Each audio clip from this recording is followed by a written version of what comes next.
Start.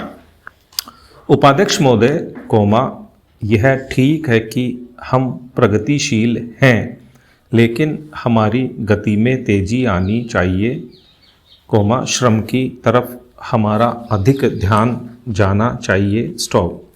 जो पंचवर्षीय योजनाएं हमने बनाई हैं उनमें हमारा लक्ष्य केवल यह नहीं था कि हम अधिक अन्न पैदा करें, हमारा लक्ष्य यह भी था कि अच्छे आदमी पैदा करें जिससे कि भारत में रहने वाले प्रत्येक नागरिक का ठीक विकास हो, स्टॉप।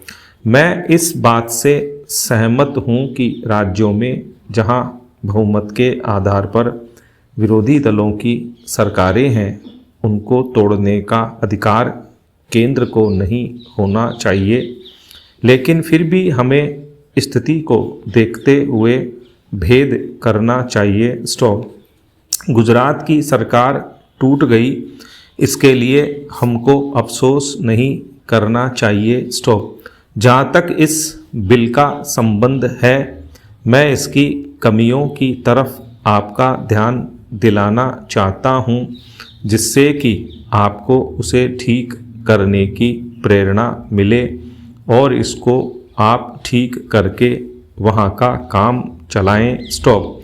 इसका आशय यह भी नहीं है कि जो पार्टी सरकार चलाती है वह सब सही काम करती है, लेकिन फिर भी मैं यह मानता हूँ कि जो गुजरात की सरकार टूट गई वह अच्छी बात हुई है, स्टॉप।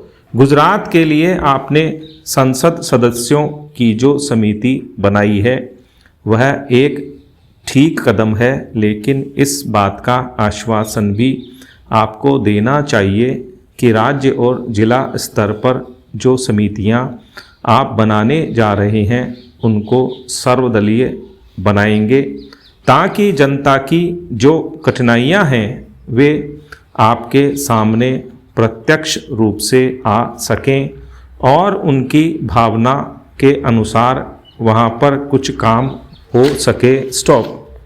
अगर ऐसी व्यवस्था नहीं होगी और बाहर के लोगों को आप उन समितियों में रखेंगे जिनको गुजरात की समस्याओं का कुछ भी ज्ञान नहीं है, तो परिणाम यह होगा कि आप गुजरात की समस्याओं को हल नहीं कर सकेंगे, स्टॉप। इसलिए मैं सुझाव देना चाहता हूं कि आप इसमें ऐसी कानूनी व्यवस्था करें कि जिससे विभिन्न स्तरों पर सर्वदलीय समितियां बनाई जा सकें और उनके माध्यम से सरकार के सामने सुझाव आए कि वहां पर किस तरह से काम होना चाहिए, स्टॉप।